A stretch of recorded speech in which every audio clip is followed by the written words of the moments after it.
Kánya Gyula rejtett érzései, avagy egy reszkető nyakú naplója. Kánya Gyula, a falusi hősmágnás nem éppen a magabiztosságáról volt híres. Egyszer megkérdezték tőle, miért reszket a nyaka.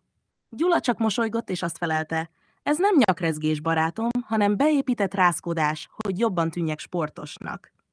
Egy napon Gyula úgy döntött, hogy naplót ír, hogy legalább a papír megértse az érzéseit, ha már a falusiak nem. Drága naplóm, ma is úgy reszketett a nyakam, mintha valaki egy túlpörgött varrógépet dugott volna a gallérom alá.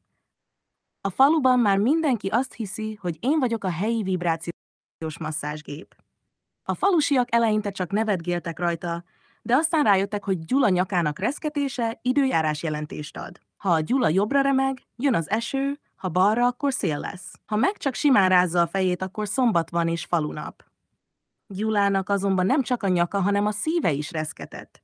Szerelmes lett a falusi fodrászban Marcsiba. Az egyetlen gond az volt, hogy mikor meg akarta vallani neki érzelmeit, annyira rázta a nyakát, hogy a szavak is kiperegtek a száján, mint a pattogatott kukorica. Mama, Marma, Marcsika, kezdte Gyula, de mire eljutott a mondat végére, Marcsi már egy új frizurát is elkészített. Végül egy nap, miután egész nap reszketett és köhécselt, Gyula megpróbált egy papírt odaadni Marcsinak, amin vallomás állt, szeretlek. De olyan erősen rázta a fejét, hogy a papír berepült a fodrász ollója közé, és ketté hasadt. Marcsi csak nevetett, majd így szólt.